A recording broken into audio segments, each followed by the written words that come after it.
Tēnā koutou katoa. My name's Bianca Begovic. I'd like to welcome you to the final in our Speaking Truth to Power forum here at Mahara Gallery. It's a series that was put together to motivate and inspire and encourage you all to do something a little bit more for the things that you feel most passionately about. And it's our pleasure to have these fora in conjunction with the current exhibition Requiem, a tribute to victims of war, as well as Peter Healy's artwork in the other room. And I'm going to invite Kath Foster, who is the artist John Foster's daughter, to speak a little bit about the panels that are on the wall. So, can't see Kath. But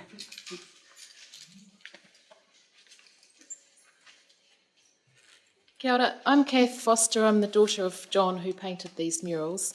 I'm very excited to see so many people tuning out today in the fourth forum in the series, because the act of painting a work of protest, I think, was a very lonely event. So my father started this mural, which is called Requiem for the Victims of War, in 1992 as a protest against... he got a television for the first time in 1992. He waited till his kids had left home, damn it, and he finally got a TV. And when he turned it on, he was shocked, I think, at the aestheticisation of war. So war had been turned into a kind of media sport where you could sit in your armchair in your living room and just kind of drink it all in. And he was horrified at this way of seeing, because as a painter he was very much interested in ways that we can see things. So he started to make this giant work which has 3 layers of images. The first layer, as you can see, is the mass media imagery, which he has, blasted away, and it's stripping back to show another way of seeing, which is how war has been seen through fine art over the last few centuries. But he wasn't happy either with the fact that seeing war through the medium of painting can also mask the basic morality at stake, which is that people die, which is the third layer, which are kind of death masks engraved into the very back wall. So it was a massive work of protest, but a very lonely work. It was 2 years full-time to paint this one and 2 years full-time to paint this one. So that's what he did for 35 years. Never sold a mural. So my sister and I at the moment are showing his 14 murals, and we're very lucky the Mahara has taken us on to show these ones. He would be delighted, I think, to see this work extended by conversation. So what's happening here today is very special, because we've got 4 special guests and Bianca, who's organised this event, 4 people with passions about what they do, who are here to have a conversation with you guys. So it's a massive conversation, and this conversation is more than the sum of its parts. So it's more than the experiences of 50 odd people here today that is setting out to change something, which is what my father was hoping to do, and it hasn't worked until this month, really, when we've had these conversations. So thank you for coming. Hope you enjoy it.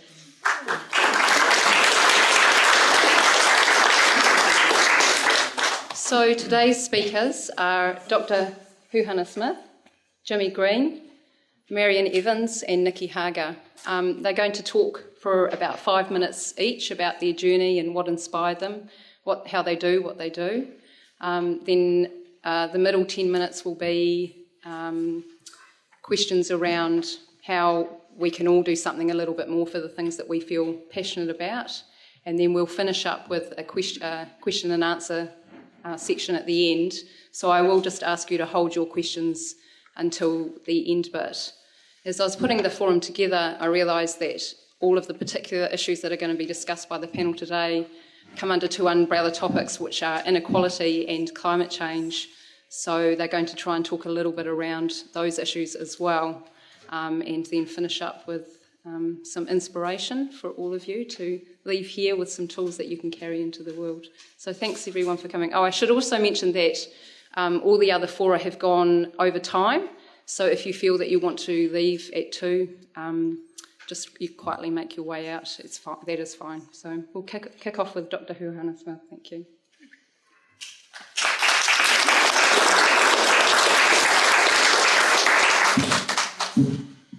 Tēnā rā koutou katoa, kāna witi mihi atu ki te rohi nei a te whānau parata. ki tēnei wahi tino atahawa mo tātou. No Ngāti Tūkorehea ahau ka noho ai Wainganui I te paimanga wa tararua ki Uta, I Wainganui I te ngā awa o Waikawa rawa ko Ohau. Nō reira, tēnā rā katoa. Very quickly, a mihi to the whānau on the land that we're standing is we parata te kākā kura, so it's really nice to be here as Mahara. And also just my tribal affiliations, iwi affiliations to Ngāti Tūkorehea, Raukua ki te Tonga, at that little centre of the universe in Kuku between Manukau and Ohau. So it's a blink and miss it place, but that's fine. I like it like that. I'm really here today just to kind of address some of the issues and the things that have been raised throughout this panel, and it was most edifying to come last week, and it's a relatively informal affair. But the thing that kind of I'm very passionate about is working with iwi and hapu to actually transform our space and place again, because we are all, not only iwi and hapu, but all communities are suffering the kind of ill effects of the way we've gone forward in this world, and particularly on this coastline. We've exacted kind of measures over time, and these are human measures over time that are having a considerable impact on our psychological, our physiological, and our in some ways spiritual health in these regions. So I'm very passionate about stitching together those severed relationships, and it's lovely to see Auntie. I see one of my aunties in the audience here. Stitching together those severed relationships that have been created by modifying our landscape and our whenua to such a degree where it is virtually unrecognisable, but also the ill effects that come from doing such modification, where we're dealing with waterway systems that are that are unhealthy, and that those waterway systems are running from our mountain ranges to the sea. So very quickly, I just want to let you know that I spend most of my energies, and my team spend most of their energies, our research team spends most of their energies on the solutions, because we can get quite disempowered by the problems. And that is an important message just for you to take home, is just focus on the solutions, transform the space that you're within, and then put as much energy and time and effort into the positive actions that make change on the ground.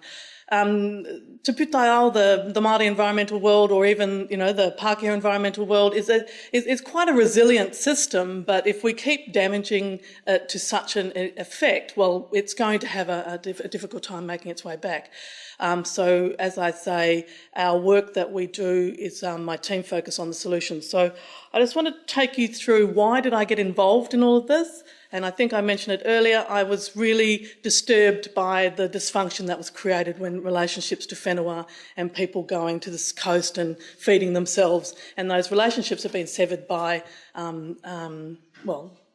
modification and environmental damage. So I got involved quite a number of years ago, and I've been, so let's say I really got stuck into this in about 1995, and I've been going ever since. I've been working with elders right along coastal stretches, particularly. We can't do the mountains to sea at the moment because it's a very expensive mitigation process. However, I have been focusing on a 17-kilometre coastline between Hokio and Otaki, and we've been about 3 to 5k in, and we've been looking at evidence-based research, action-based research, kaupapa Māori-based research, working with marine scientists, water specialists, hydrologists, archaeoseismologists. Who else have we played with? Ecosystem services, ecological economists, a range of experts and peoples who can come together in mutual respect to actually work together on creating the solutions. So along the way, I've met a lot of people. I think one of my questions here, who did you meet? I've met a lot of people, and we've worked together as complex teams, but teams that bring their expertise together in mutual respect, and that's been really edifying. We have experienced difficulties and prejudices along the way, but we've also, as I said, we focus on the solution, so don't get too damned by some things that are a bit difficult. We've managed to kind of generate 6 action research projects between Hokio and Otaki, so that we are very quickly, we are working on freshwater systems like the Waiwiri stream from Lake Papaitonga or Lake Waiwiri to sea. And we did microbial source tracking, which is basically sorting out whose poo is whose, so whose effluent is in that water. So there's bird effluent, there's human effluent, there's cattle effluent, and the top ranking one was cattle, so that was our evidence. Our evidence also proved that you can't eat the shellfish at the mouth at the Waiwiri. So we thought if you can't eat the shellfish at the mouth of Waiwiri in dry or even after light, medium or heavy rainfall, where else can't you eat the shellfish? So our evidence wasn't very pretty for our people between Otaki and Hokio. So you do need to be careful if you are a shellfish gatherer, is don't get your shellfish after rain, because the E. coli or the microbial content will be unhealthy, and some of our tests have shown that they've been 10 times the health limit. So, and actually more. But okay, I'm going to very quickly. Waiwiri, I'm going to just rattle these off. Waiwiri, large shellfish survey. The Oho River loop, trying to replenish whitebait habitat, again, which has been made defective by agricultural endeavour. Coming up from Waiwiri, Oho loop, and then we have the wetland systems from Kuku to Waikawa, so protecting those wetland systems, which are your water filters and I know a lot of people on this coastline have also been doing their own private wetlands and even Māori wetlands, private wetlands on private and land, so that's fantastic. They're your buffers. And also, so we've done wetlands, we've done, and then Lake Wairongamai, so I can see Auntie Nellie here, it's lovely to see you here, Auntie. Lake Wairongamai, which is a fantastic dune lake system, which was on the, getting close to collapse, and if an ecosystem collapses, you can't bring them back. They're very, very difficult to bring back. So it's been really edifying to have someone like Auntie Nellie leading the way as a queer for future generations to actually turn the health of that system around. And that was also producing a Māori PhD, numerous researchers coming out of Tuananga o Raukawa, or even the kura kids, the kids coming from Whakatipuranga Rua Mano or Te Reto, are all coming to kind of engage in these projects. So key messages for you is transform your own thinking, get out and walk and talk these landscapes with people. The best way to know about deficits or concerns is get out and have a look at it, sense it, feel it, get active, just do it. There are ways and means that we can turn things around, and that's really all we've been focusing on. And then finally, I think if I could just do a shameless plug, we have a symposium on the 23rd of March. It's in Wellington. I can send it to the gallery if you like. It is a day of us telling the story about how we did Manaakitaha Moana research project, that's caring for coastlines. How did we do this project? And if anyone's interested and want to come to that symposium, I would welcome you to come. It's free. It will be held at Massey. And then all our participants are telling everybody how we did this. The other way you can know about this is through the Manaakitaha Moana research website. So mtm.ac.nz. Please have a look, lots of reports. Haven't got a card yet, have I? Yes, you have. Oh, I have, sorry. Didn't see that. And then the other one is that a slightly shameless plug for my own exhibition, which is on at Bartley Art and Company in Wellington at the moment, which is engages in some of the research aspects. So I think that might be enough for me at the moment, and then we'll talk a little bit more later. Get it done.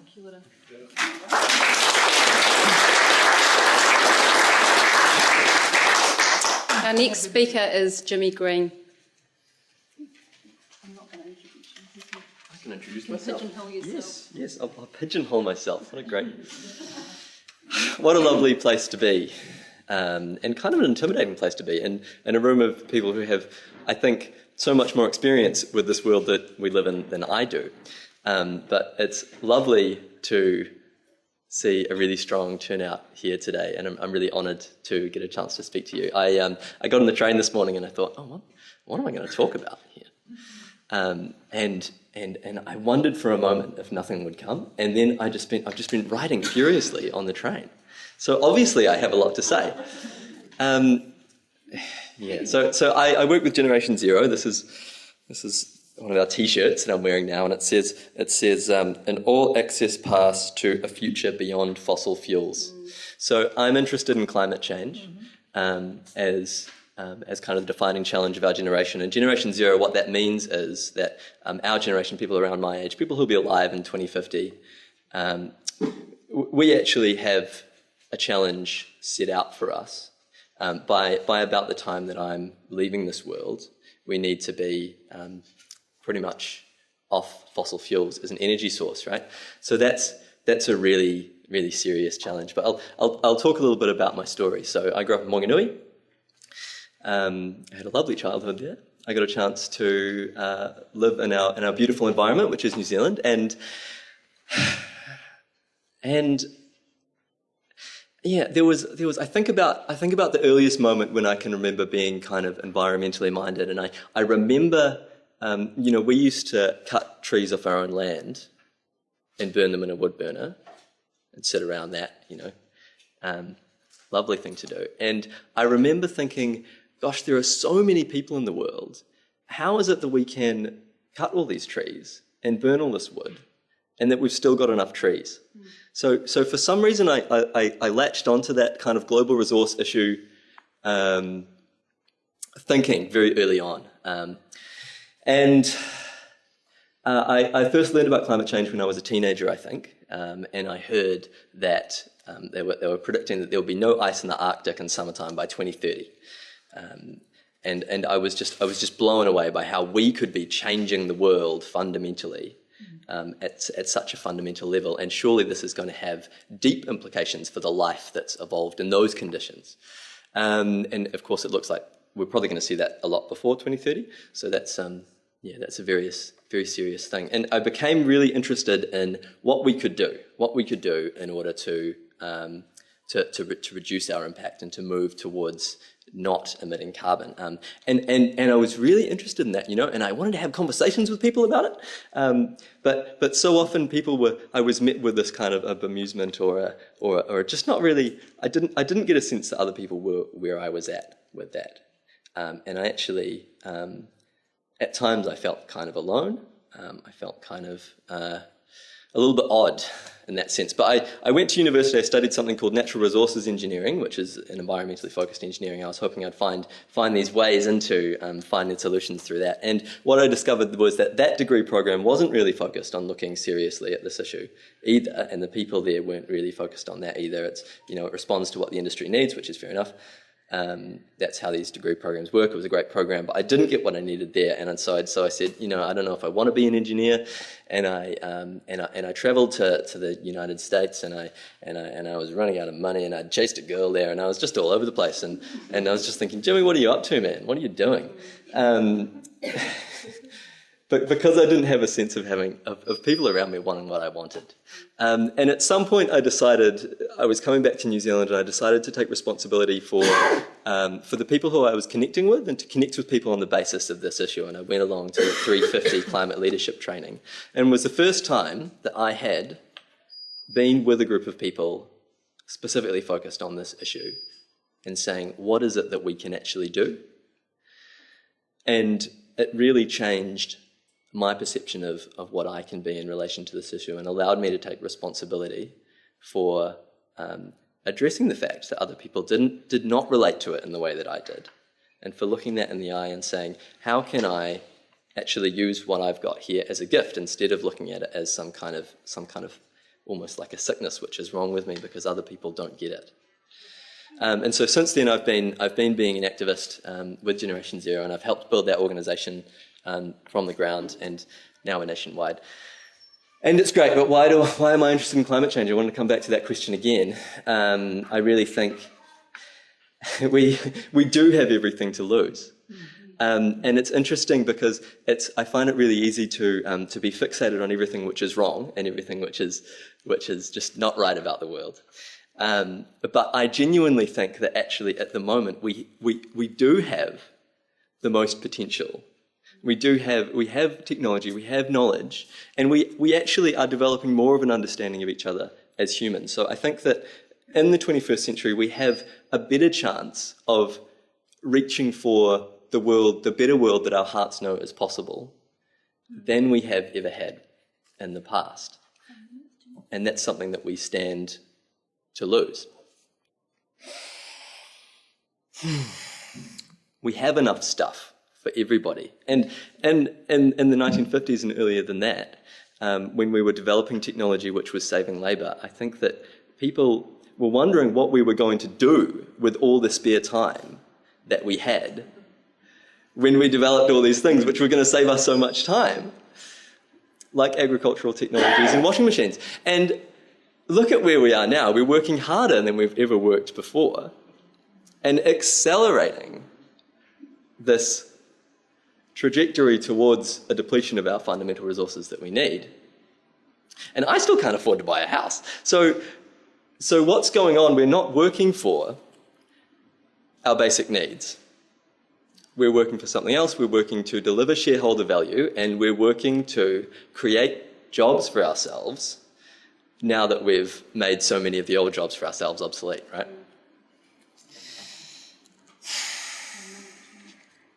In a world where our bases are so covered that we could be, if we wanted to, somehow, not really working that much at all.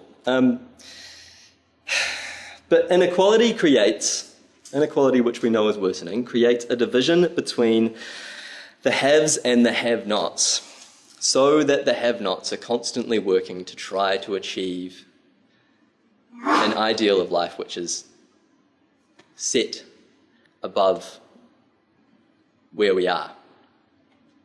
This inequality creates an illusion that in order to have a fulfilling and rich life, we need to have all these kind of baubles. There are all these things that we need to attain.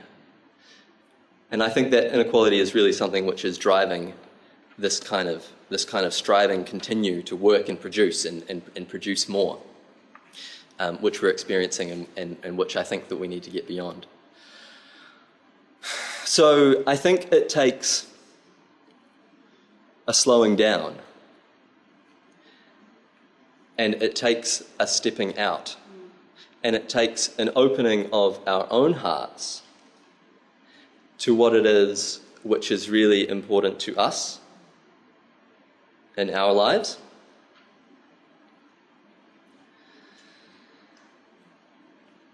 So, having heard that, I wanted to put a question to you. What is it that's really important in your own life?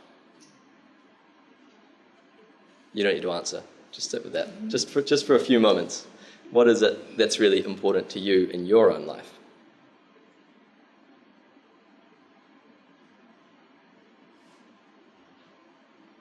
Maybe your story is a little bit like mine, or maybe it's completely different.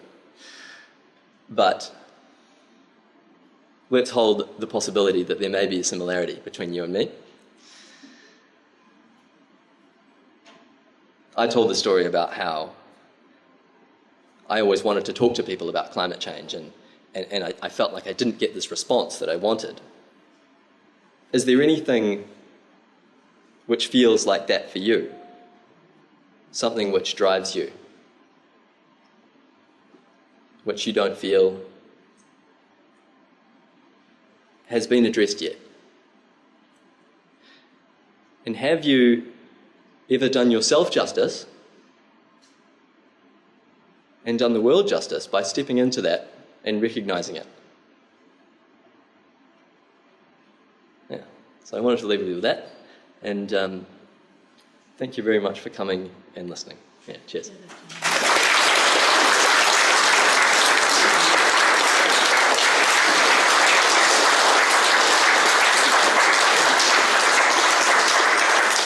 And Nikki Haga.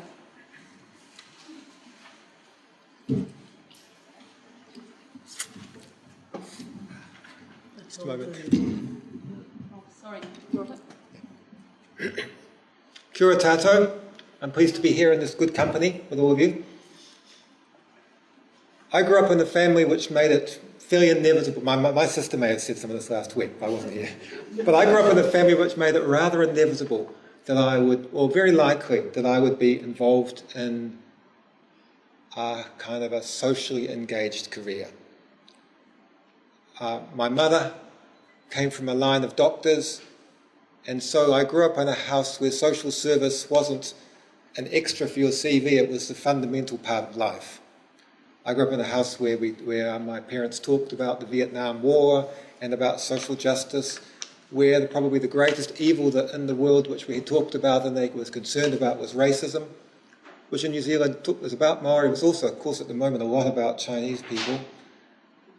And so I grew up in an environment where the most important thing that someone could do in life was to look around them and do something about the needs of other people that they saw there.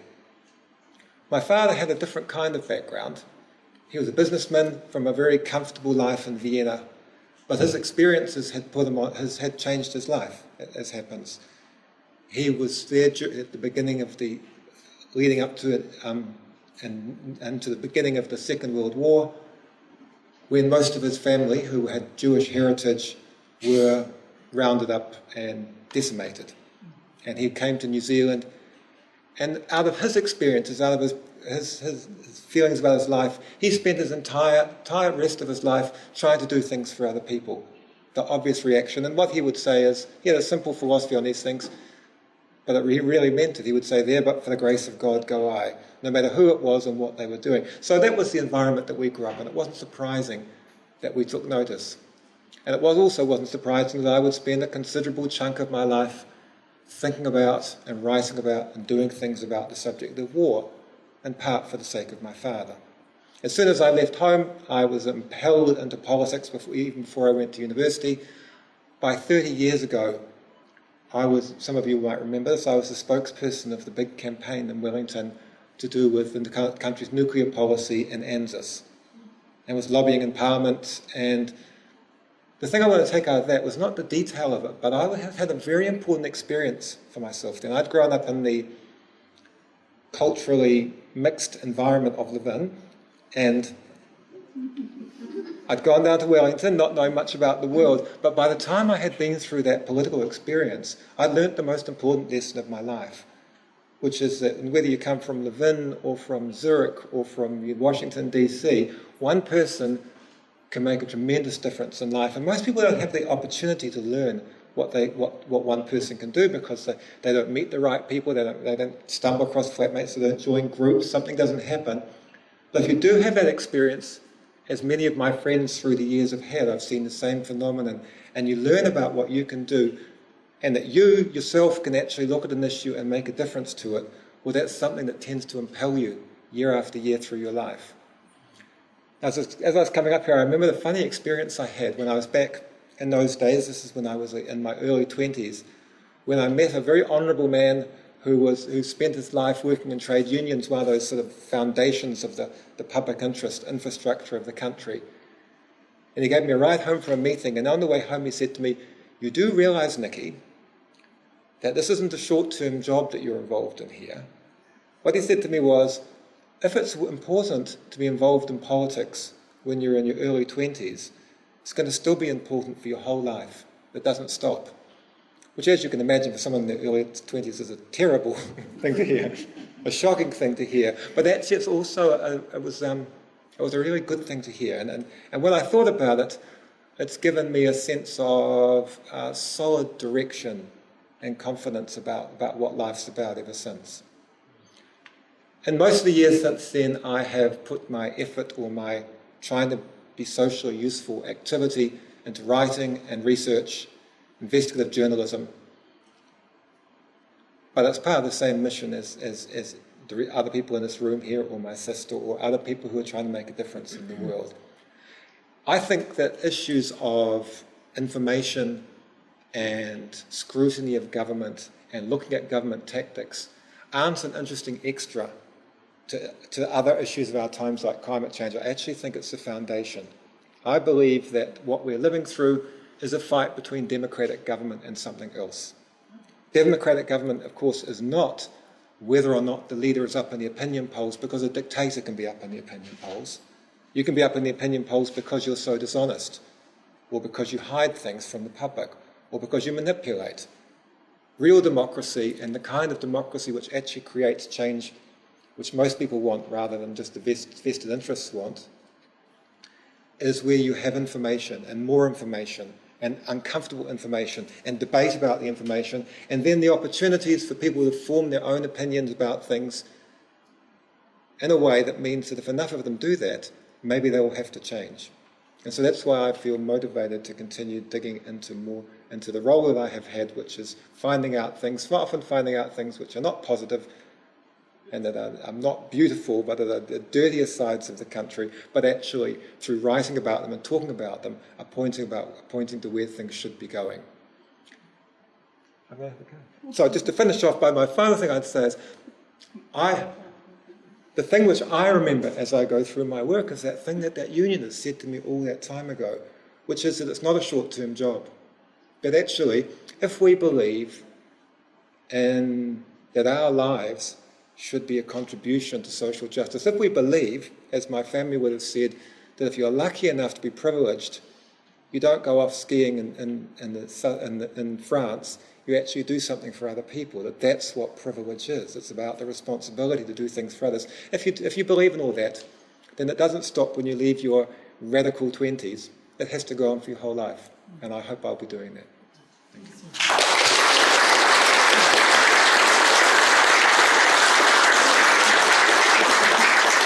Put it way down now. Thanks, Nikki.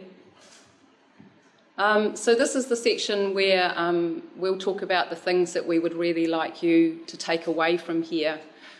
The reason that I felt motivated to put this forum together was that I went through the local campaign involving the Kapiti Expressway, and what I discovered through that was that a Kapiti housewife can actually do something about the things that they feel passionately about.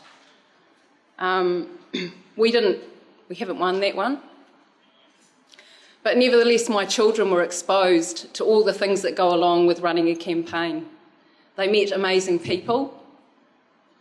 They saw their mum do something about something that they felt strongly about. And it goes on. And also people gathered around that were motivated to do something about this huge issue. For me, the bigger issue now is climate change, which all ties in, but I was going to say something else, but I'll just share this little story that happened this morning. Those of you that live in Waikanae may have heard the death knell this morning of the pylons being hammered into the Waikanae bridge. And I was hanging my washing out and I was getting shitty. And I was getting angrier and angrier. So I rang up one of my close friends that was involved in the campaign. And up till now, we've accepted what's happened, but you have those moments where you just can't take it anymore. And of course, I'm obsessed with climate change at the moment, so... I calmed down after that, and I gave it some time. And what I decided to do was to send an email to the people who were responsible for breaking the peaceful Saturday morning in Waikanae. And I sent that email to 50 people. And so I'm hoping that those 50 people may tell the people that are unaware of how disrespectful that is, that it's really disrespectful and don't do it again. It seems small, but as Marion was talking about, it got it out for me and I was able to come here today and not do a range. So I encourage you all to do those things, do something about the things that you feel passionately about. And so I'm going to ask each of the panellists for the two things that they would, or two or three things that they would really like each of you to take forward from today. So, Huhana, would you like to start? We'll come up to the mic because juggling it was just a bit of a, yeah. The two things. Or, yeah, a couple. Only two. Only two. Well, I think where I'm feeling and where I think we're at the moment, okay, we're just to round this in a context, we are completing the 6-year research project. And you know, everyone's talked about their long-term lives in this kind of green world, and mine's been long-term. I think I mentioned 1995, but that's because I actually had spent 30 years in Australia previously to that, if you haven't noticed the accent. But I've had a long green life. The two things I think, and especially where we're coming out of the research at the moment, is that we've been encouraging, it's the young. I'm dealing and I'm talking a lot more to the young, and it was mentioned a lot last week as well. It's the kids. It's really, I've had to leave some old elders behind. If people can't get what we're dealing with at the moment, you just have to focus on the next generations, because it's their future we're dealing with.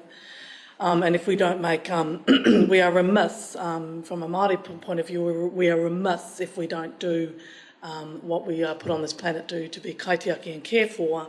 We are remiss, and so my emphasis now in regards to where we're wrapping up the research is that we are focusing on the kura kids, the primary school kids, because they get concerned with the simple fact that it's not healthy for them to eat the shellfish, which was something that sustained our people for generations.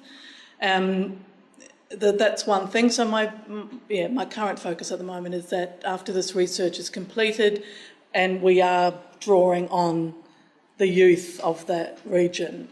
The other thing I suppose we're doing is using methods and means of disseminating the information so that people are getting these messages a lot faster. It's abysmally slow. It's appalling.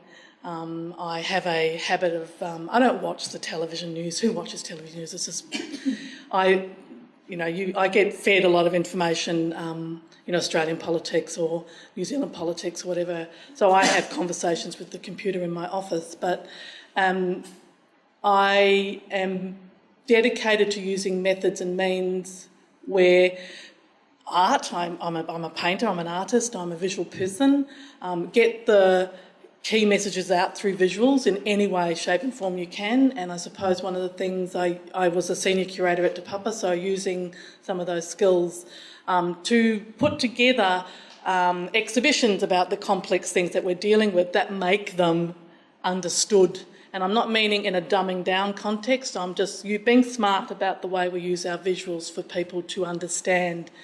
We're in serious trouble. So ways of getting those strong messages across where everyone who comes to those exhibitions has an aha moment. That's probably where.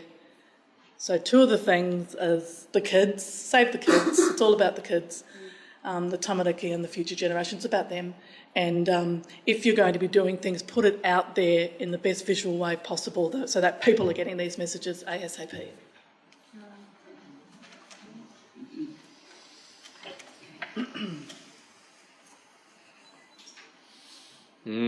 What to do? This is where it gets really hard.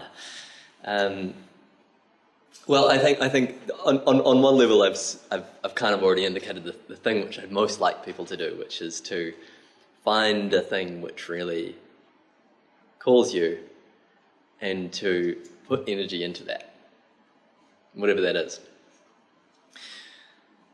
But I will speak a little bit more specifically about from the context of Generation Zero and from a climate change perspective.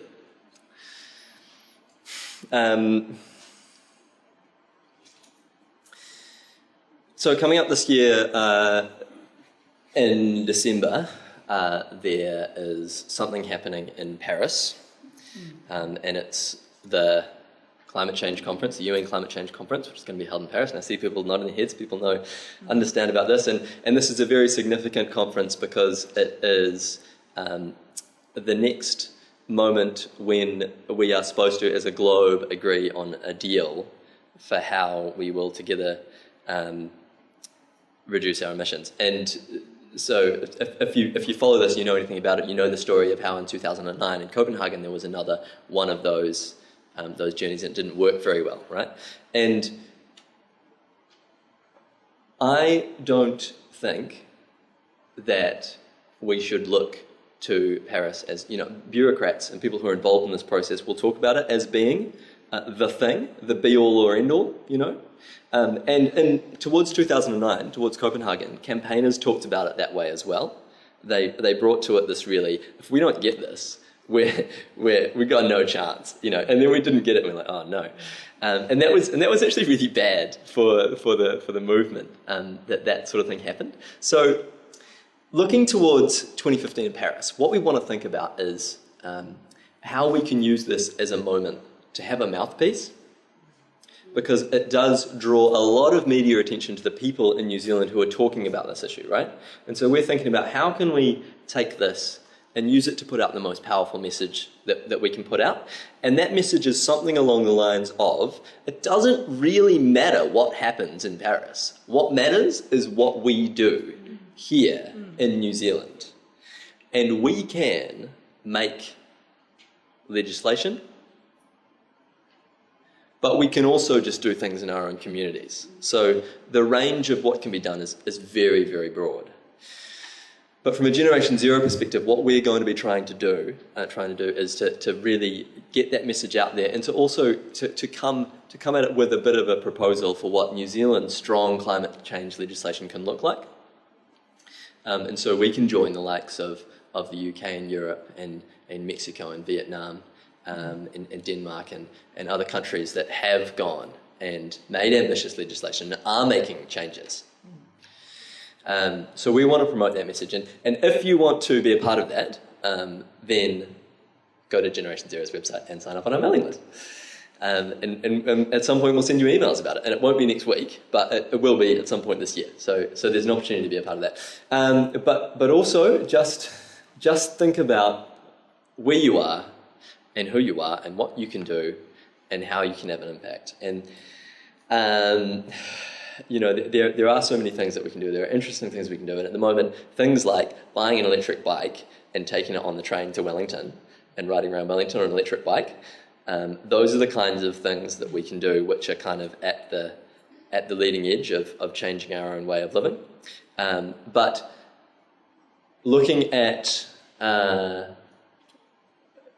your city and your town and thinking about what could change about this place to make it a better place for other people to do that, for other people to not need to use cars, and seeing if there's a way that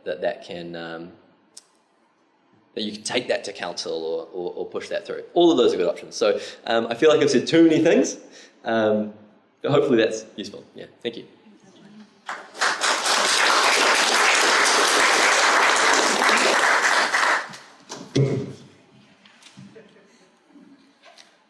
I think we often don't notice things which are going on, which are right in front of our faces because they become normal. And one of them at the moment, which I think is one of the fights of our time, is that there are many people who feel fearful of being involved in their communities and politics, and who stay silent when they shouldn't be, or who have trouble through their jobs that makes them think that they shouldn't be involved. And this is very serious, because this is the road to a different... there's all sorts of nasty names for it, but a non-democratic kind of society. And so the first thing I want to say is that what anybody can do, which makes a tremendous difference to everyone else, is about speaking up. It's writing to the paper, it's writing anywhere, it is speaking anywhere, but the sight of anybody bothering to do that, and anyone can do this, have their say and send it off to the paper or whatever, the sight of some people doing that empowers everyone else, and so you multiply your activity there. In other words, the best thing that we can do, not just for issues we care about, but for other people, is to be leaders in being outspoken and make it easier for them to do it. That's my first one. The other one is, I hear lots of people being critical of young people for not being more active than they are supposedly, and not marching like they did in the old days. And what I always say is, the problem is not that young people aren't being active enough nowadays, the problem is that older people aren't being active enough. And I think it's a very important message, that when I grew up in politics, when I was in my teens and 20s, I would join groups where there was a whole mixture of ages, young people, older people, people who'd done it before, people who knew the pitfalls, people who could write things more easily and had the contacts. And so my message here is, if you've ever been one of those people who thinks, I wish there were more people being active, and you're an older person, that is the answer that I'm proposing to you. Do stuff. Get out there. Show them. Because the most positive way to show that politics is safe and good and important is to see older people and very older people still doing it and making it part of their lives.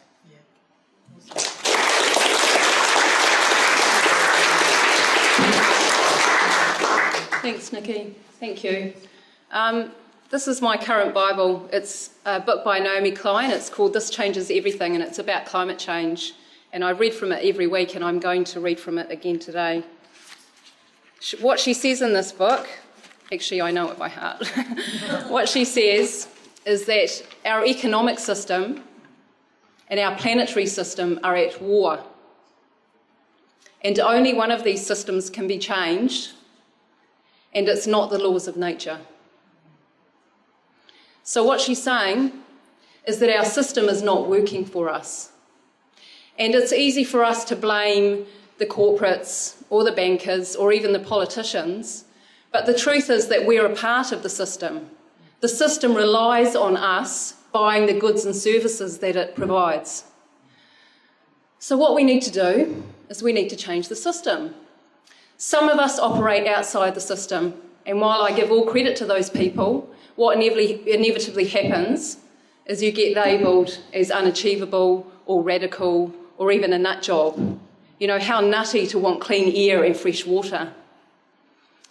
To change the system, we can all do a few things just slightly to step off it. And it's summed up in the quote that's on the front of your agenda, which I'm going to just quickly, because I forget it every time. This is from the artist in the other gallery, Peter Healy. The quote's not from him, but the artwork is. To change everything, we need everybody. Just a little something. For me, it's also about gardening. Grow as much of your own food as you possibly can. It's a no-brainer. Car-free day, try once a week.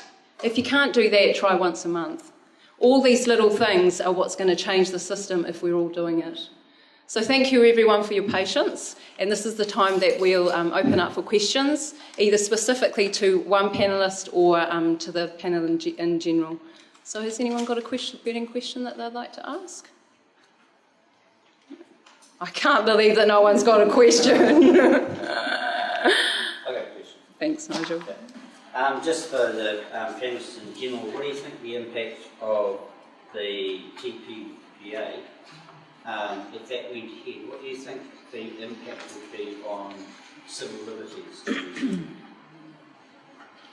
Could we have the question again? It's hard to hear down back here. Yeah, I'm sorry, we can't move the mic, that's the only thing. Okay, so the question is the TPPA, what impact do you think that will have on civil liberties in New Zealand?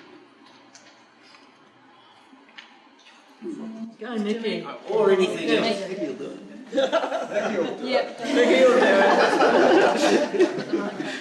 I'm not sure. I'm going to give a slightly unexpected answer to this. New Zealand, in the last generation, has gone so far down the road of being a deregulated, pretty much far-right economy, that if the TPPA is signed, which it may or may not be in the coming months, it won't make a tremendous difference to many things in New Zealand, except that it will make them harder to change. We're already in quite a bad place. But it will be another step in an inexorable process of change that's gone on over that generation, which most people have had no say on it, many people have had no knowledge on, and which most people wouldn't want to be going on. What effect will it have on civil liberties? I have to confess I don't really know. But what it is having, it's having an effect on the ability of the people of this country to determine their futures. And I suppose if it's going to go through, what I would say is we don't want to act like this is the end of history and everything is doomed and lost, because actually it is just another step. And while it's got worse, some other things have got better in the fight on.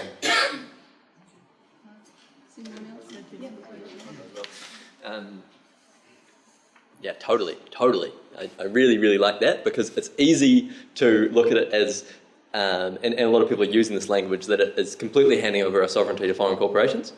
And I think that is going a little bit too far of it. It's not going to take away what we always have, which we can never have taken away from us, which is our own power to organise as people and to really affect change when we want to and we get together to do it. So it's not going to take that away. But it does have investor-state dispute settlement, which means that foreign corporations have the right to sue our government for making legislation which impacts on their investments.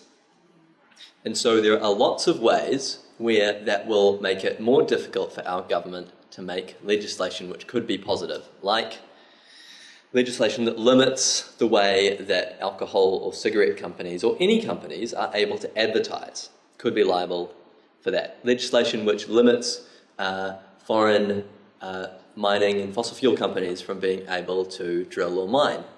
And investor-state dispute settlement. In other cases around the world where there have been other agreements where investor-state dispute settlement has been used, it has been mostly about mining and fossil fuel extraction. So it has a very big relationship to those issues. Yeah. So should we join the movement against it at the moment? Absolutely. I think that what's happening with the TPPA right now is really, really cool because it's gone from being something which has been pretty fringe to something which is now being totally everybody knows about it. You know, it's really becoming mainstream, and I think that's great. And I think we should keep going with it. And it's an awesome thing to be involved with. Robin? Yep. I just want to ask a very specific political question directed specifically at Nikki Haga. The other day we had the revelations that were published by yourself and Ryan Gallagher on spying on our closest trading partners, and on the same day we had the Prime Minister making public that there had been a 1080 poisoning scare which has been known about for some time. I'm just wondering whether you see that there's a connection between the two things and whether it has something to say about about the society in which we're living. Nikki, could you repeat the question? Yes, so that people Sorry. He was directing a question to me about whether there was a link between the timing about the revelations, the Edward Snowden revelations, which I've been writing about, me and others have been writing about in the last week or so, and our latest lot, which came out on Wednesday, as it was, which was about New Zealand spying on China and India and Vietnam and different countries, and the coincidence that there had been this feared, or this milk powder contamination scare, which the government released information about on that day. Did I think those two things were linked? And the answer is, of course, I don't know, and I think it deserves some serious research. But as probably everyone here knows, there are many bomb scare phone calls and silly scares that the police get every year. There's lots of them. And the standard practice, for very rational reasons, is that they don't publicise them. And the reason they don't publicise them is that if they were to say, we got one threatening message and we did 40,000 tests of milk powder, had a team of people running all around the country, this would give tremendous power to the hoaxers when they wanted to cause disruption. And so the natural thing is that you do basically, unless it gets out otherwise, you never publicise those things, unless you want to have a continuous series of disruptive hoaxes and scares and bomb scares and buildings being emptied out and so on in your country. So this was a very irregular thing to announce this going on, and the excuses which have been given for doing it so far are flimsy. But who knows? What I would say is that we have a government which is devoted to political management. They've spent the last nearly 2 years since Edward Snowden first left the US waiting and worrying and having teams working on what they'll do when the revelations arrived. So it is totally conceivable that they would try some spin doctory thing to deflect off what they thought was the bad news. But we don't know that, and there's no point in saying it until you've found out. But I think it's very rational to be suspicious of the motives of people who who are doing something so unusually stupid as publicising a great big hoax.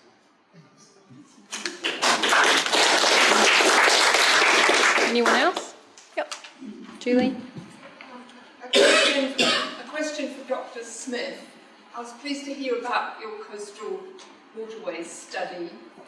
I wonder if you're aware of any similar study in the Taranaki region where fracking is poisoning streams. And is there any reason why that isn't happening, given that it's such an area of devastation ecologically? If it isn't happening. Okay. The question was about, am I aware of the fracking going on in Taranaki? And is there a Study of the waterways? A study of the waterways in the Taranaki region? Yes. There are lots of studies. There are lots of studies going on. You can imagine that this kind of study that we're engaged in, it actually takes up all my time and my team's time because it's quite complex. So I'm aware of other projects going on around the country and some really fantastic positive things going on around the country. However, I'm not acknowledging that I know in depth. I was up in Taranaki July last year and talking to some local tangata whenua and also other environmental groups about what they were doing. But did you want to know, was there any correlation between fracking in this region at all? Or? No, I'm sorry if my question wasn't clear. I was trying to be loud. Right. You're doing a good job. I want to know if you're aware of a large-scale comprehensive study of damage to coastal waterways, streams to sea waterways in the Taranaki fracking region, because my information is a very serious poisoning of the waterways is happening and that the Taranaki local council is very complicit. I have to say, no, I'm not acutely aware of a project going on there. Unfortunately not. But I think you raise a good point that there are comprehensive research projects going around the country, but I think the sad thing is, and I'm going to tell you why it's sad, is these kind of projects to bring multiple groups together, entities, specialists, the whole range of people that we've worked with, it's in the... I'm just trying to think of how many people we engage with. We engage with people, groups of people, a good 15 to 20 different groups. We're dealing with lots of, Kapiti Coast District Council, Horowhenua District Council, Regional Council, Greater Wellington, Horizons Regional Council. I've got a whole list. If you go to our website, all our team is listed, and then we have all these other groups that we kind of engage with. So it's quite a complex engagement because we're having face-to-face conversations with people, not email conversations. We're having meetings. We're out on the ground, walking and talking. It's a particular methodology that's actually accelerating success on the ground, getting more action happening because people are not doing it from a desktop. They're actually getting out and pulling all those people together and taking them on long walks. Now, I talked about that methodology in Taranaki, and there are a lot of people who are very interested in how we did our 6-year project. But coming back to the sad thing is that the money's been pulled. So the money's been moved in other areas. So when I started the Manakata Moana research project and left my job at Te Papa to lead the research, there was a $66 million pot. Okay, $66 million is not going to cut sorting out the waterways of New Zealand. The poor waterways right in all areas of New Zealand. But it's now a $20 million pot. So in 6 years later, and we've still got significant issues, but they're reducing the amount of money that research entities or universities or private consultancies, whatever, they're reducing the pot that you can go for. So that's a sad thing because it means that we're not being really proactive in making that change. So yes, there are projects going on in Taranaki. One group we work with, Ngā Whenua Rāhui, they're doing a lot of practical action on the ground with iwi and hapu on Māori-owned land in the Taranaki region. There's very successful cases going on the Waikato with Whangaporoa Harbour is always put up as a really fantastic one. That's how you do a harbour. That's how you fix a coastline. It's all your people come together, your farmers, your iwi, your environmental groups, your councils, they all come together. And the success they've had in revegetating all their waterways, so margining, riparian margins for all their waterways to the Whangaporoa Harbour means the fish have returned. So people have got healthy fish stocks. It's a no-brainer. It's excruciatingly painful that things take so long to kind of pick on some really good examples of things where the positive action has been happening and the results are positive. So that was my long answer to your question. But I think when you get engaged in this kind of stuff, it's completely consuming. And then you just got to need to keep a track and make sure that you're, fitting the deliverables and not fitting the deliverables, that you're meeting your deliverables, that you're putting the information out there, because it's really important to have evidence-based research so that you can make the best decisions. So the best research for the best decisions, for the best designed solutions is what we should be engaging in. I totally agree with your answer that would be the best solution. It seems to me that the government is pursuing a completely different line. Yeah. But I think the thing too is that, I just want to add to that, is government that's a sad thing, but it's more about, it's all the actions that we can do ourselves too. So just don't get I think I always have to try and stay positive, because this is fairly damning stuff, and you have to try and stay positive so that you can draw more people in to do the work on the ground that's required. So that's probably a key message too. Thank you. Thank you. Can I share another story? It's about fracking. Over Christmas I was up north on a Northland beach, and I was walking along with my 9-year-old daughter, and someone had written, "Save the whales," in the sand. And so my daughter and I saw it, and we walked along a little bit, and then as we came back, a couple of other people had written, yeah, okay. And so we had a discussion about it, and we decided that that's great that people wanted to save the whales, but what does that mean? Actually, she pointed out it said save the wahalis, but anyway. We had a discussion about it, and we added to it, ban deep sea oil. And we added to it, car-free day. Because the fracking is about oil, and we can get disenchanted by the fracking, or we can do something about it. So I was just reflecting, I wanted to share that little story with you. And we talk about that a lot. We talk about saving the wahalis all the time, actually. So. Okay, has anyone else got another question? Can I just... Yep, of course. Just want to add something to that the Mahara runs a lovely program for kids in conjunction with Namanu, the native whatevers. And there are books on sale there made by the kids with their art on our local fauna and flora. Yay! Yep. I just want to acknowledge I'm so excited by the passion that I see that you all brought here today. And I watched Jimmy growing up in Wanganui. He was a little rat bag. So watched his journey to light and to see where you are today. And Nicky's passion that still exists after years of working on these things. And I'm just going to say that however old you get, you can still be passionate. Because I'm in my 80s, and I've worked with Bianca and other people on the expressway things. Got my picture in the Dominion with a lot of other 80-year-olds.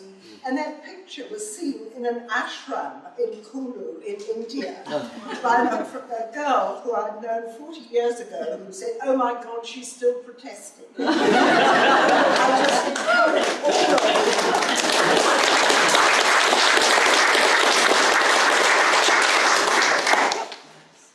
I'm just so pleased that we've got onto the subject of education, because I think this is one of the most fundamental things, is how you get at the teachers in all this. And I just have to tell one little anecdotal story, also being in my 80s. As a child, I lived in Seatoon in the 30s, which was very much working class community, and we had the most wonderful teacher there who taught us everything that I know about nature. And so what you were saying, Johanna, I was following all the way down those dunes, because we spent 50% of our time, I swear, on the beach. We had swimming crabs in bowls in the classroom, fighting one another. And that knowledge has stayed with me all my life. And it's the teachers and education that you absolutely have to get at, so that we have direct people skills, and the balance between nature and technology. I don't need to go on about it, but we're fast losing it. So I want to know what connection any of you people actually have with educators in the quest for whatever it is that you're after. I think it's vital. I'll just quickly, Great, yeah, education is great. The connections that we have, that our research project has, is that we've been encouraging the local kura. Okay, we're a Māori iwi-led project. It's not exclusively Māori. It is very much working with the whole communities. But, you know, working with the Ohai Primary School, the kura, the different kura in Otaki, Manukau, just pulling all the kids together and getting them out on the ground. And that's just following just one of our simple methodologies, like everyone who's involved in environmental processes, whatever entity you are, we're all going to go for a big walk. So we hikoi, we walk, and we spend the whole day, and sometimes we've camped out walking, and everyone, and even including the school kids. I think the other thing that I didn't talk about was that we're also connected to the Landscape Architecture School in Vic, and it's been really successful to bring young, bright 20-somethings who are fantastic with illustrative software, and they are just visualising the solutions. And it's great, because then you go, that's what it's going to look like. That has been absolutely fantastic. And it's good too, not only the kids, and I talked a lot about kids before, because I have fears for kids, but then I'm trying to kind of be positive. But that work that we've done with the Victoria University, Massey University, particularly with the students from Vic, has been fantastic for the young Māori kids, young Pākehā kids, to kind of get engaged with the potential of what could be to turn around the problems that they too can see themselves. They can't go eeling anymore like their dads did. You know, they can't. You know, they get quite upset thinking that they can't have a pipi fretter. You know. Anyway. Thanks, Matt. Your books. Oh, I don't want to talk. Oh no, but seeing as Nikki said it, I guess it's okay. I write children's books about the environment, and each one of them is embarrassing. And they're on sale here. And they're curriculum linked. So I'm trying to make it easy for teachers to incorporate all the stuff that we're talking about. Each one of them has a teacher's resource. And yes, I have one on climate change coming out soon. So keep an eye on. Anyone else? Yeah, thank you. Thanks, Nikki. Yep. I just want to ask the panel if they've got any ideas on how we can engage with the more mainstream media about climate change, who almost have a completely blinkered view of it. Today in the Dominion Post there's an article about salmon dying in Marlborough. I don't know if anyone's read it. Salmon can't exist in water above 17 degrees. The water in Marlborough Sound's now 18 degrees. Salmon are dying in Marlborough Sound, so 18 degrees water there, they can't survive 18 degrees water. So there's real consequences of climate change happening now. It's not something's going to happen to your kids, it's happening right now. If anyone wants to look at really sobering stuff about climate change, look at the Arctic Methane Group, look at Paul Beckwith. Paul Beckwith is from the University of Ottawa, is looking at the Arctic. The Arctic is in crisis. He is talking now about geoengineering the Arctic as the only way to stop it. The Arctic is the only thing that's stopping complete runaway to climate change. So I appreciate this group, but we're preaching to the converted here. We need to get the message out. People like Paul Beckwith thinks we need a war footing, the same level of media that engages with talking about terrorism and the attacks on pseudo enemies, that we don't even know if we'll ever meet. Well, this is a real enemy. We're going to meet it, and we need to get the message out. I just wonder if there's any ideas to broaden this message, because it's tipping point right now. I just want to second that. Sorry. All right, and then you. Look, just really quickly, that's fantastic. I'm so with you. We just don't know. We are kept. There's so much that's not spoken about or not. Climate change is now. It's happening now. I mean, we've just had the hottest summer. I came from Australian summers, okay, so I knew what hot summers were. We just had one. We just had the hottest summer I've experienced in New Zealand. And it's a little bit scary, because especially when you're armed with the information, you're kind of going, But anyway, my sense is I am projecting a big exhibition. Now, I say an exhibition because there are ways of getting information across visually. I don't know whether you are aware of a place called Morma. In 2008, they did the big Rising Currents exhibition for Manhattan Island. It was just an idea, but it was one of the biggest exhibitions that drew a crowd of mainstream people who would never go to a massive fine arts institution to find out more about what this meant. And the team that I'm working with through the landscape architecture crew at Vic, we're very keen on doing a similar large-scale one for a 9-river system from Whanganui to Wellington, and say this is what's happening, and the students visualising that. So it's a way of doing exactly what you say, get that knowledge out there so people understand it quickly. Yeah. Just while you're there, can I ask you, was the exhibitions at the Momo one and what you're involved with?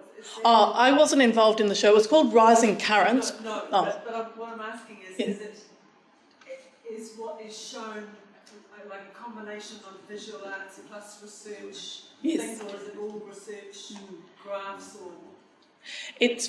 My previous life was a senior curator, so I know in our teams that I work with know how to do exhibitions to get the message across.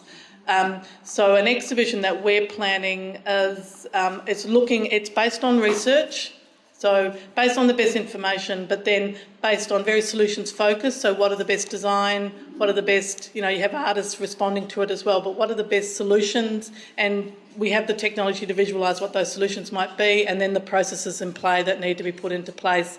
And it's regional, local councils, central government, whatever, understanding that there are ways to offset all the ways to mitigate what we're facing. And it can be done. So you do it in a way where people understand the issues, the decline issues, but they also understand that there's creative potential and opportunity, and there are ways and means of showing people what it could look like. And Rising Currents was so incredibly... that's one example, Rising Currents. The guy who's running the Gov at Brewster at the moment, Simon, I forget his last name at the moment, he was involved in the Rising Currents show in Auckland, so he's currently the director. We're talking with Adam Art Gallery in Vic to try and get this idea going, because we want it to be an exhibition where people come and see massive amount of research, but they can absorb it in a way that is accessible, readable, understandable, and then it's also augmented by a lot of solution. So rather than, doom and gloom. Anyway, that's enough from me.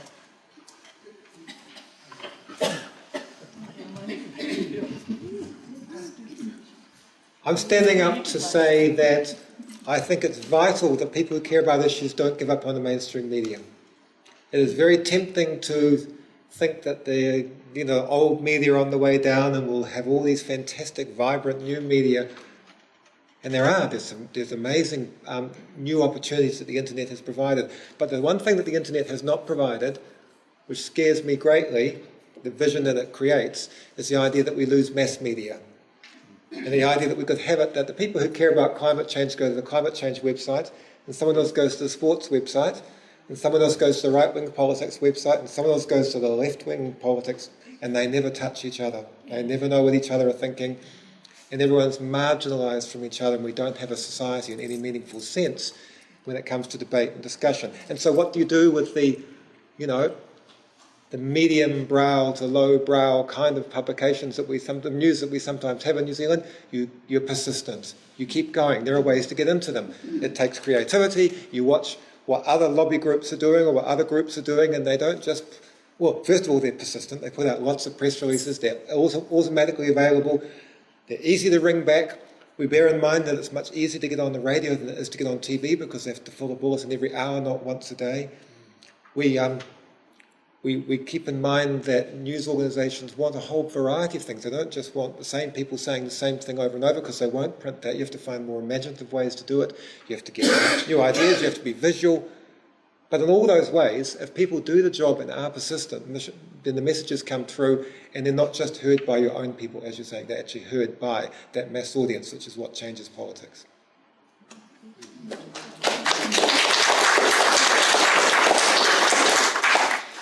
And that's actually how Facebook is designed, to show you the content you want to see. So it creates those, we call it a social media bubble. I get my news through Facebook, and it's all great. Yeah.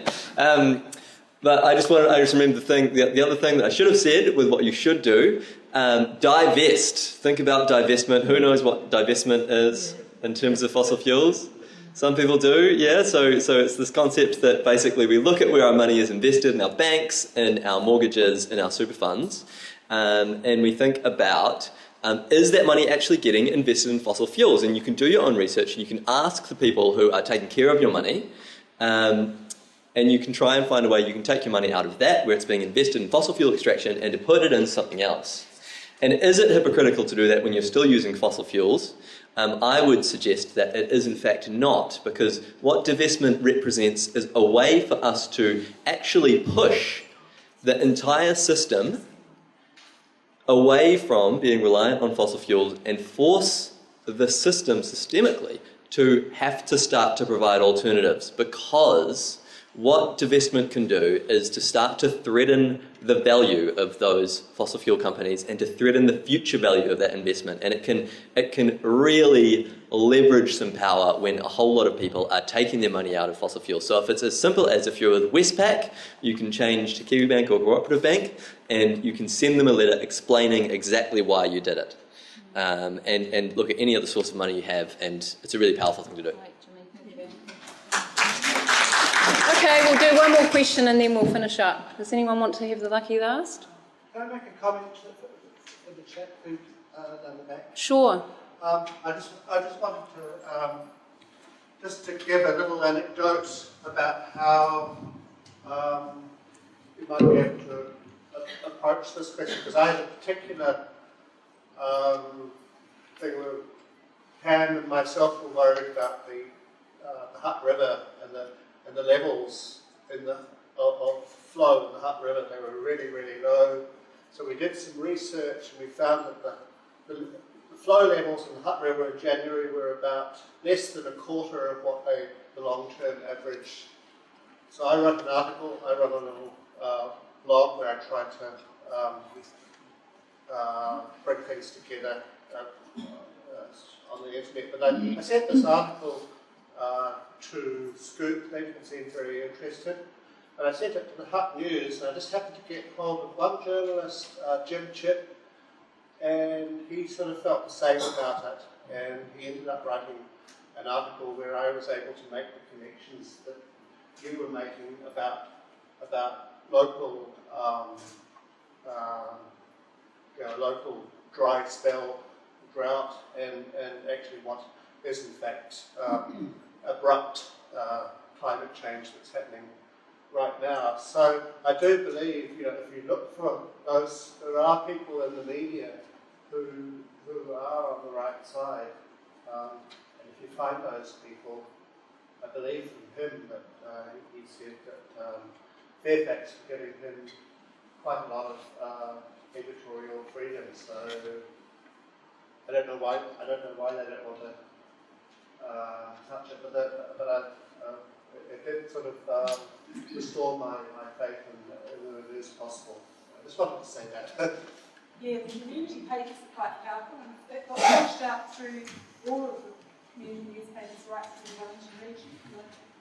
Kathy Martin News to the front of the Wellingtonian, so that was amazing coverage, really. It did, and I saw that article, Robin, and I was thinking bravo, because I was pretty sure we were in a drought condition as well, but Yes. so it was great to have that reinforced. The hills are completely brown for a really long time. So that brings us to the final in this series, Speaking Truth to Power. I'm talking to Janet about the possibility of running an art-based one, probably maybe next year or something like that. So keep an eye on the Mahara website. Please support Mahara on your way out with a donation box. And I'll just thank my panel today: Huhana Smith, Jimmy Green, Marian Evans, and Nikki Haga. With a little.